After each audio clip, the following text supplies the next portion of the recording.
नमस्कार। आज मैं एक दोहे से शुरू करना चाहता हूँ।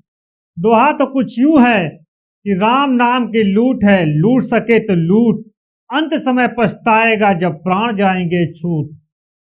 करोड़ों लोगों की आस्था जिस भगवान पर बनी है, जिन्हें लोग अपने आराध्य के रूप में पूजते हैं, उनके मंदिर में हो रहे निर्माण को लेकर इतनी बड़ी लूट खसोट हो रही है। भगवान के नाम पर इतना बड़ा भ्रष्टाचार हो रहा है। कौन है जो इतना बड़ा घोटाला कर रहा है? सीएजी की रिपोर्ट आने के बाद तहलका मचा हुआ है। दिल्ली से लेकर लखनऊ तक सियासत गर्म है कि अब लोग भगवान को भी नहीं छोड़ रहे हैं। भ्रष्टाचार करने के लिए, अपनी जेब भरने के लिए, अमीर बनने के लिए लोग भगवान को भी नहीं छोड़ रहे हैं। क्या कहती है सीएजी की रिपोर्ट, जो इतना बड़ा हंगामा हो रहा है? भगवान राम दिल्ली से लेकर लखनऊ तक की सियासत दोनों स्थान पर फिट बैठते हैं। नाम का खूब इस्तेमाल होता है सियासी मंचों से। सभी पार्टियां राम के सहारे भी चल रही हैं। करोड़ों हिंदुओं की आस्था प्रभु राम में है। आबादी के हिसाब से देखें तो हिंदुओं की आबादी भी अधिक है और नेताओं की जो वोट बैंक है वह भी हिंदुओं को साधने के लिए फिट बैठती है। आपको बता दें कि दरअसल 9 अगस्त को लोकसभा में सीएजी की रिपोर्ट पेश की गई, जिसमें बड़े घोटाले का खुलासा हुआ। मैं आपको बता दूं कि इसके पहले जमीन को लेकर बड़ा घोटाला हुआ था अयोध्या में। उसमें कई अधिकारी भी शामिल थे, अपने रिश्तेदारों के नाम से जमीन लिए थे। उस जमीन घोटाले के बाद एक और नया घोटाला सामने आया है, उसी अयोध्या में राम मंदिर को लेकर, जहां सरकार राम के नाम पर चुनावी सियासी वोट बैंक को साधा जाता है। उसी अयोध्या में एक बहुत बड़ा घोटाला हुआ है। वह अधिकारी अफसर राम के नाम पर लूट खसोट घोटाला कर रहे हैं और घोटाले करने से बाज नहीं आ रहे हैं। इसमें सरकार की छवि धूमिल होती है और ठेकेदारों को प्रभु राम से भी डर नहीं लगता।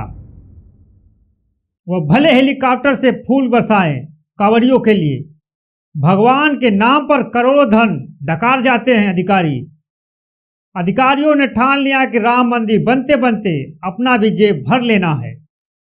यह भी जान लें कि सीएजी क्यों इतने बड़े बड़े घोटाले का खुलासा कर रही है।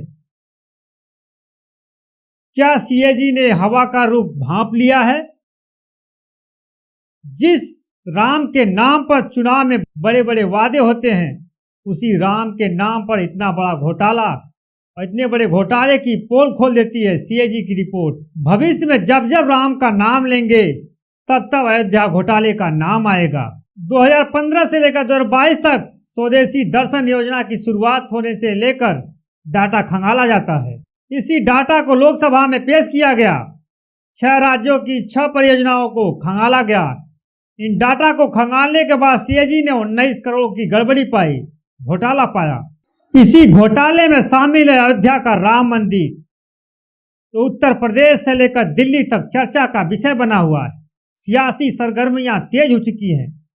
2024 के चुनाव में ऐसा ही होगा। सीएजी की रिपोर्ट में जो खुलासा हुआ है कि राम मंदिर को लेकर जो डेवलपमेंट का काम हो रहा है, उसमें ठेकेदारों को लाभ पहुंचाया गया है। उसमें ठेकेदारों के साथ कितने घोटालेबाज हैं, यह तो जांच का विषय है।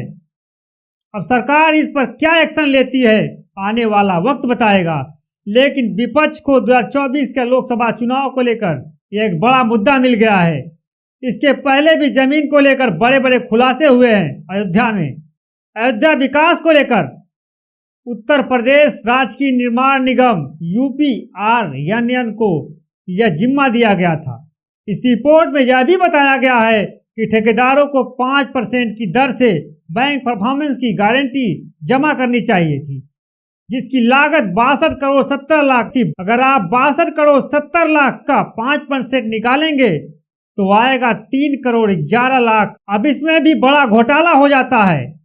कैसे हो जाता है, चलिए हम आपको बताते हैं। 2021 में बैंक परफॉर्मेंस की राशि 1 करोड़ 86 लाख जमा की गई थी, जो जमा करना था 3 करोड़ 11 लाख। और जमा कितना किया गया? 1,86,00,000। कौन लोग हैं जो 1,25,00,000 डकार गए? इस रिपोर्ट में यह भी बताया गया है 3 ठेकेदार का रजिस्ट्रेशन रद्द कर दिया गया, कैंसिल कर दिया गया, और कैंसिल होने के बाद 19,57,000 भुगतान किया गया। जो सरकार राम के नाम पर बड़े बड़े वादे करती है, चुनाव में राम का नाम खूब लिया जाता है, उसी सरकार की देख रेख के नाक के नीचे करोड़ों का घोटाला हो जाता है। भगवान राम का जो मंदिर बन रहा है उसमें इतना बड़ा घोटाला हो जाता है, सरकार को भनक तक नहीं लगती है। आखिरकार इतना बड़ा घोटाला कैसे हो जाता है और कैसे हो गया? करोड़ों हिंदुओं की आस्था के साथ खिलवाड़ नहीं हो रहा है तो क्या हो रहा है? जनता के टैक्स के पैसों से इतना बड़ा बंदरबाट हो रहा है। राम ही जाने राम की माया। चैनल को सब्सक्राइब और शेयर जरूर करें। नमस्कार।